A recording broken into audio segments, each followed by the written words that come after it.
Личната судбина на професорот Марјановиќ не му била наклоната, но тој, благодарение на вербата во себе, на трудолюбивоста и посветеноста успел да изгради респектабилна научна и професорска кариера и во исто време со задоволство и несебично да им помага на луѓето. И денес, 2 години по неговата смрт, фондацијата која го носи неговото име остана да ги негува неговите заложби и да го продолжува неговото дело, да помага на ранливите категории, но и да ја промовира македонската култура, јазик и историја. Го поканувам господин Александар Марјановиќ, извршен директор на фондацијата, да се обрати.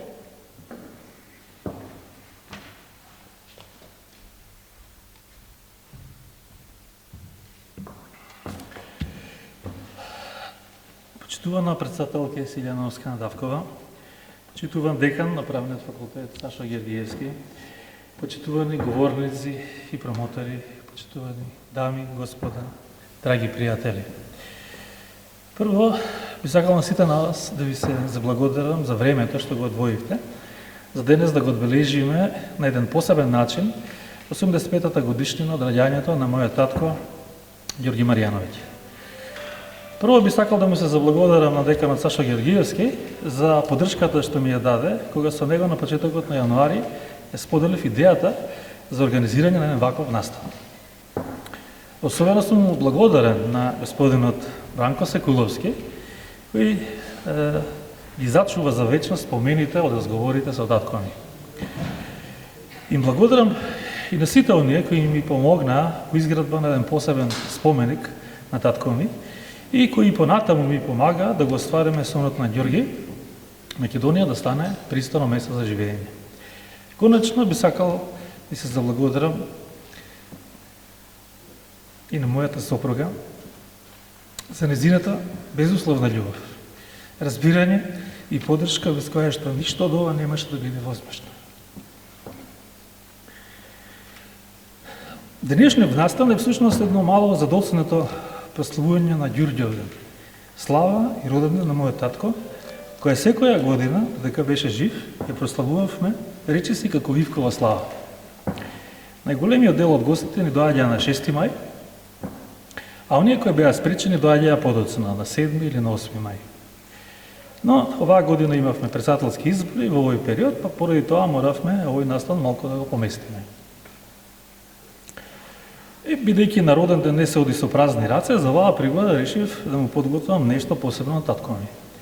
Објавувајќи ја книгата Собрани стручни трудови, составена од трудови кои тој ги создавал во текот на целата негова кариера. Подготвувајќи му го овој подарок, се грижам да го сочувам неговото творештво и да го направам достапно на идните генерации на правници. За оваа книга нешто повеќе ќе дознаете малку подоцна од неговиот помлад колега, професорот Гордан Калајџиев.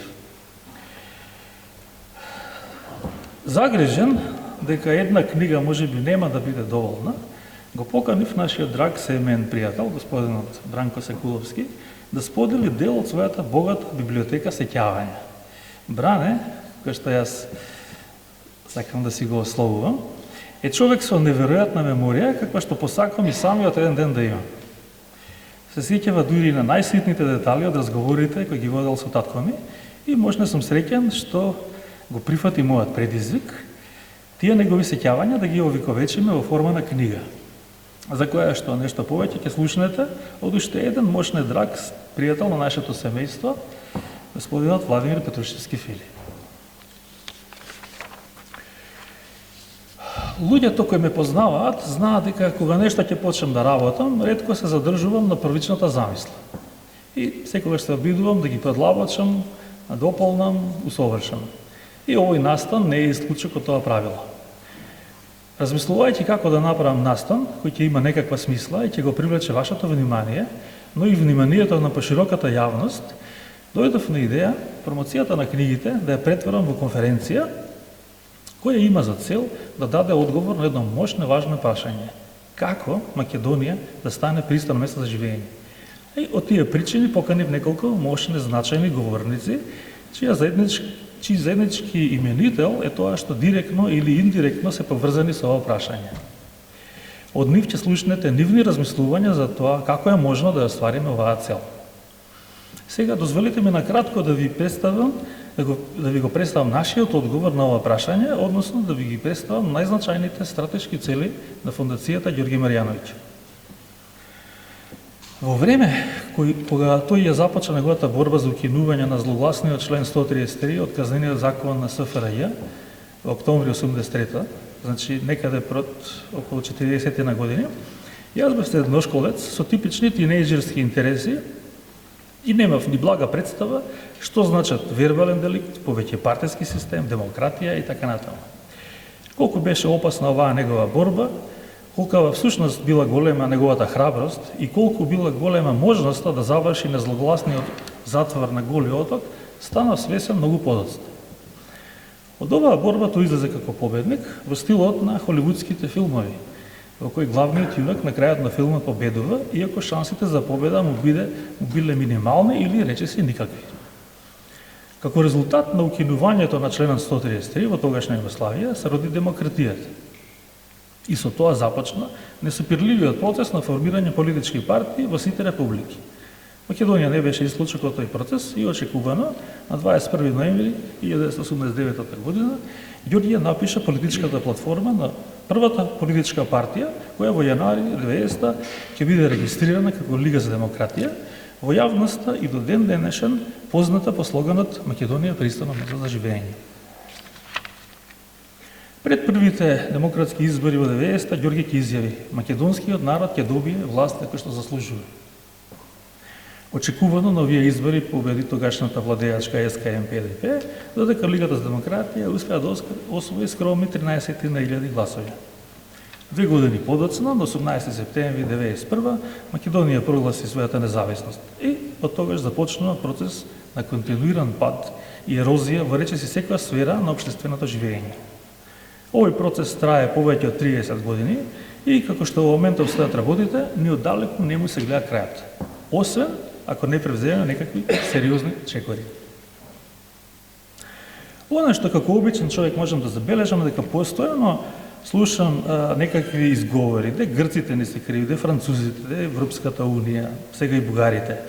Секогаш друг не е крив за состојбите, а вина кај нас не постои. Демек, ако не се тие, ако утре магично станеме членка на Европска унија, сите наши проблеми ќе бидат решени. Но дали е навистина така? Дали ако се пробудиме како европејци, така и ќе се однесуваме едни кон други? Дали ќе престанеме да фрламе ѓубре? Дали ќе ги почитуваме правилата и законите? Дали администрацијата ќе ни биде брза и ефикасна како европската, исто како и здравството и образованието? Се плашам дека вината за се што ни се случува треба да ја побараме во нас. И одговорот на поставеното прашање лежи токму во нас. Се додека другите ги обвинуваме за состојбата во која се наоѓаме, ни нема спас. Тоа е првиот чекор. Второ, како што одредени луѓе и нивните одлуки во последните 30 на години не донесоа до оваа состојба, луѓе и ќе не однесат до постигуваната цел. И тоа не било какви луѓе. Нам ни требаат лидери во секоја пора од општествениот живот, кои ќе уживаат почит на јавноста, луѓе со интегритет, морални вредности, култура на однесување и комуницирање, луѓе, например, како Ѓорѓе.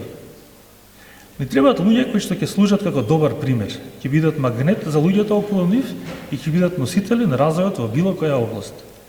Оно што многу добро го знам од лично искуство, дека ваквите луѓе не се раѓаат, тие се создаваат. Убедени дека иднината зависи само од нас самите и верувајќи во моќта на човечкиот потенцијал, ја основавме Академијата за идни лидери Ѓорги Маријановиќ, која има за цел да ги обликува младите во духот на вредностите и способностите по кои беше познат, омилен и почитуван мојот татко. Целта на оваа академија е да создава идни лидери кои ќе бидат носители на развојот во било која сфера на општественото живење, независно дали е тоа претприемништво, наука, спорт, култура или политика, и ќе помогнат во придвижување на Македонија кон постигуваната цел. Оваа академија, наменета за ученици од основни и средни училишта, целосно е бесплатна, а на неа главните работи кои ќе бидат предмет на изучување се јавниот говор, дебатирањето, моралните вредности и бонтонот, односно културата на однесување.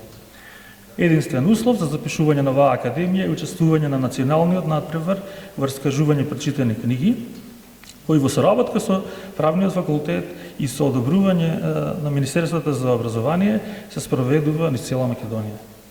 Овој надпревар е дел уште од една наша стратешка активност, односно цел, а тоа е потикнување на љубовта кон книгата и читањето. Оние кои го познаваат татко ми, знаат дека книгата е таа која што го има облекувана како човек и беше негова најголема љубов со која беше до последниот момент од животот, не сметајќи се разбира на мајка ми, на Пруст и на класичната музика. Втората, не помалку важна активност на фондацијата е инспирирана од трагичната животна приказна на мојот татко, а има за цел да им ја направи Македонија да им биде попристано место за живење на една посебна група луѓе, децата без родители. Она што по широката јавност е помалу познато е дека татко ми е роден како Ѓорѓе Гостовиќ во Стара Моравица, Војводина. Имал само 6 месеци кога останал без татко.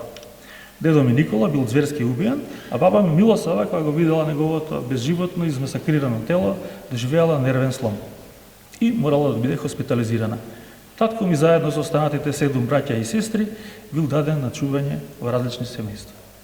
Подоцна, кога имал 17 месеци, пред самиот почеток на Втората светска војна, бил посвоен од Часлав и Рада Марјановиќ.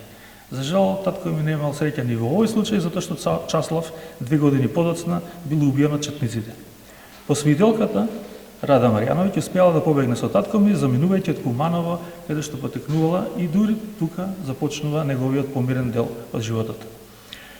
Тачната судбина на татко ми беше инспирација за создавање на фондот за школување на деца без родители, кој во соработка и координација со Министерството за труд и социјална политика ќе го помага нивното школување, вработување и осамостојување.